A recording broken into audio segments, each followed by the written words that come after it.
Hey YouTube, Untamed here. So today I'm embarking on the journey of installing some Budbuilt rock sliders on the Land Cruiser Heritage Edition here. So I say embark on the journey because I have a little bit of a, I'll say it loosely, tongue-in-cheek, but like PTSD from my last rock slider install on the Land Cruiser. If you guys remember, I had the Slee Off-road rock sliders that I put on my 2020 Land Cruiser Heritage Edition, and that was quite the process, to say the least. If you guys remember, if you watch my old videos, you know that I kind of meowed through that quite a bit. Not only were the directions awful on that, the customer service was bad. I don't know, it was just a bad experience. Whereas we're already off to a much better start with these Budbuilt sliders. I already feel a lot better about it compared to Slee Off-road. I mean, the service is amazing. Talking to those guys, a bunch of veterans, an American company, American-made product. I love that. So I already feel a lot better about this experience comparatively. But I'd be lying to say if I was not a bit. I'm a little nervous about it, if I'm being honest. But we'll see. I'm sure we'll figure it out. Just hopefully it doesn't turn into a multi-day experience quite like the last time. So these are the sliders, of course. This is how they come in the mail. Pretty well packaged. And over here you see 93 pounds. That's how much they weigh each. Made in the USA. That's a good sticker, my friends. So here they are. Figured I'd just show it to you and give you a good look at the Land Cruiser, of course, before we actually slap them on or start getting to install them.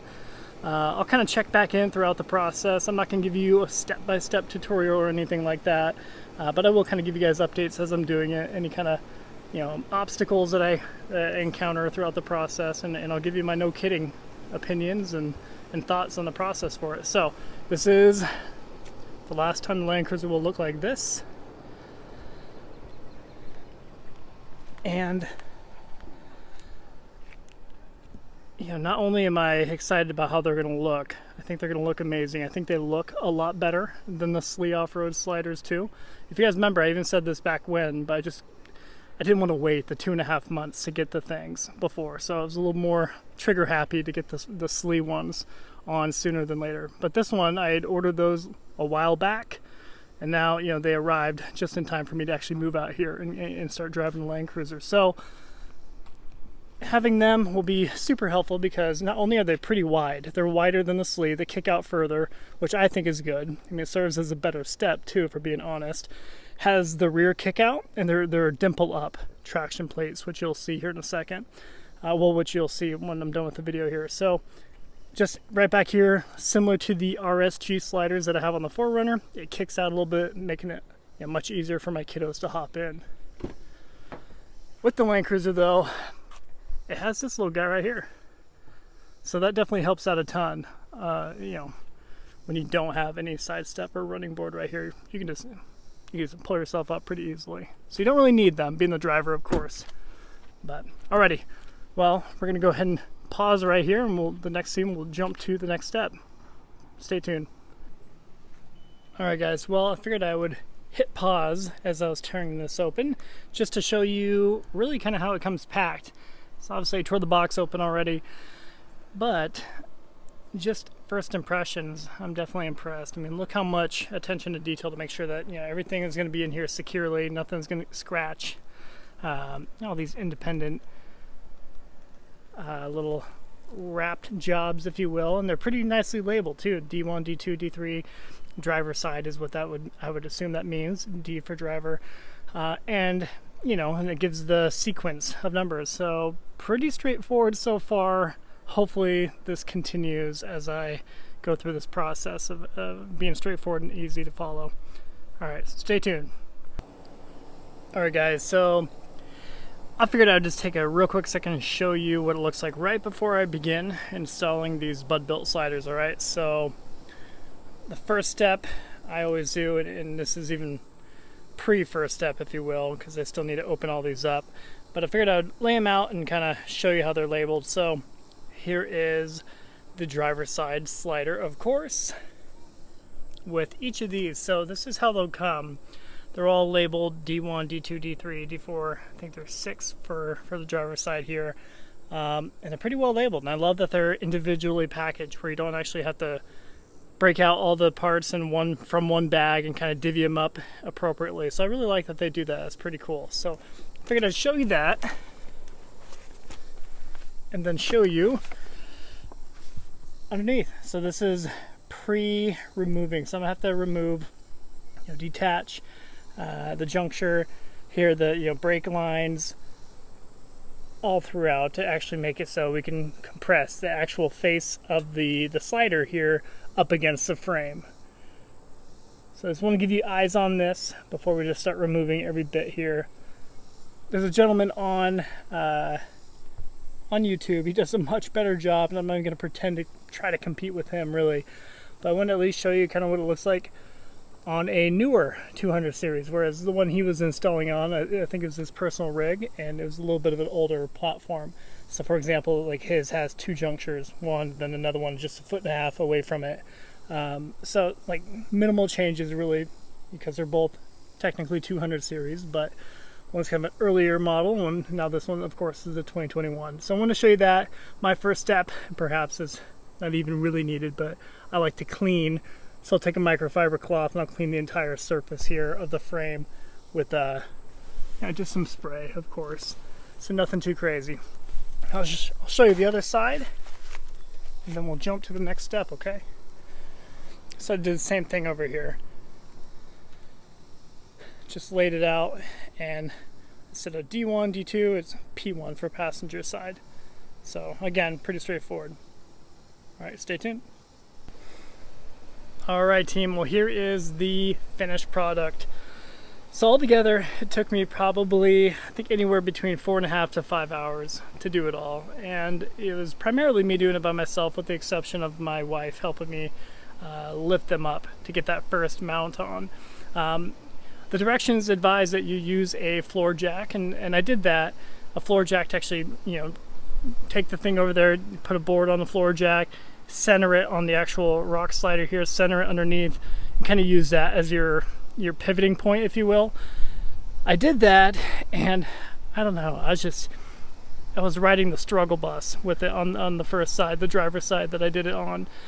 So the second time for the passenger, we ended up just picking it up, and my wife and I were holding it as I was trying to find that first mounting point. So I don't know, it was almost equally hard, if not harder, if I'm being honest. So I think really it's just a matter of preference. But so 4.5, 5 hours. So I don't think that's a realistic number to be giving you guys. But like I said, I'm kind of just like an average Joe when it comes to working on vehicles. Definitely not a mechanic by any means, but stuff like this I've gotten pretty used to it. I've installed a number of these before. Well, Exhibit A over here, very different though with the RSG sliders, much more straightforward. This requires you to dismount or disconnect a number of different pieces, number of heat shields. You have to use stick nuts. I kind of mentioned that in my previous video. So those are, they require a little bit more finesse. Whereas with the RSG sliders here, you just kind of slap them on there and use the provided hardware and just bolt them up. So these are super easy. They'll take you like an hour tops to do both sides, even if you're doing it by yourself. So there's a lot more to it, but there's a lot more to the Land Cruiser. Not to mention it weighs a lot more, so these need to be stronger and perhaps even bolted down a little bit more firmly, if you will. So all that to say, 4.5, 5 hours is how long it took me. It'll probably take you guys less, as you're probably a little bit better at this than me, but still a fun project. A few curse words, of course, were used in the installation of these, but definitely love the finished product. And a shout out to Budbuilt, just being a really good company to work with. I know I can definitely give them a call and feel really good about, the customer service that they provide. So a good group of gentlemen, first impressions with them. But I'll kind of show you up and around.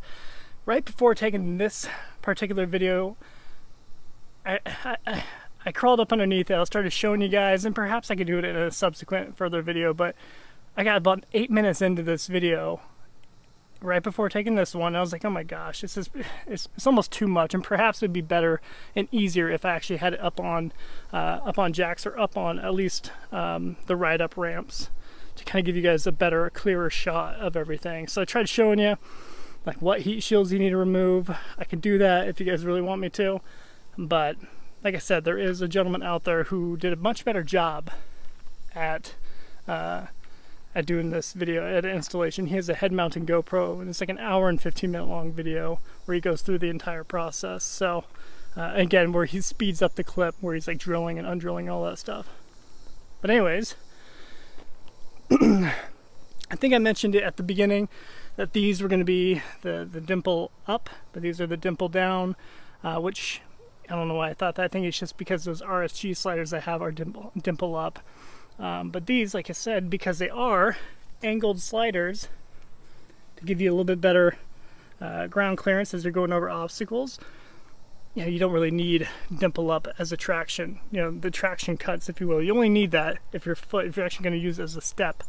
Whereas that's not the case with an angled one. You step right here no matter what. But let me know what you guys think. I'll pop over here for fun too.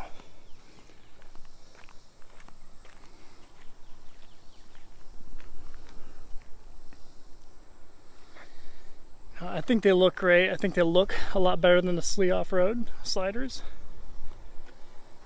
Slee Off-road sliders just kind of look like a factory step, which you would see, and perhaps that's what they're going for, but these feel a little bit heavier than the Slee Off-road. Not by much. The sleeves were pretty heavy too.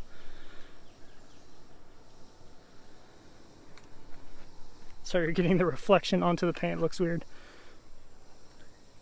But I love that, especially with the kick out. I think it looks sweet, and I love the fact that it matches the the Forerunner over here. That's pretty cool.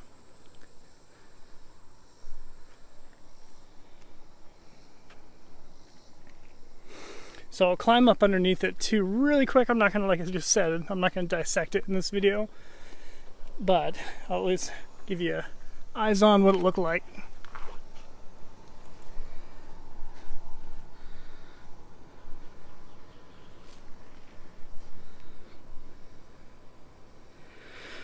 So like you saw at the beginning of the video, they're pretty well labeled. Not only are the packages labeled well, P1, P2, P3, P4, P5, you know, the actual bolt heads are labeled as such, and it's pretty easy to follow. Of course, you gotta undo all the brake lines here, and on the driver's side you have your KDSS, which is mounted on the outside of the frame, which you gotta undo and then rebolt and reattach to the face of it here. But still much more intuitive, much more straightforward than the Slees. So I would highly recommend leaning this way. Even if you gotta wait a little bit longer, I would definitely recommend leaning with these guys. So you gotta take this whole gas tank shield off. You take, I'm not gonna get into details really, but you gotta take a couple of heat shields off on the other side as well. But yeah, list goes on. Let me know if you guys really want me to go through that. I'm happy to do it. But really, this video, I just wanted to showcase it on the Land Cruiser and just see what you guys thought. There's a straight down the front profile shot. And that's what I mean by, you know, negating door dings. You know, most car doors are going to hit that before actually hitting the side of your Land Cruiser. So, good peace of mind there.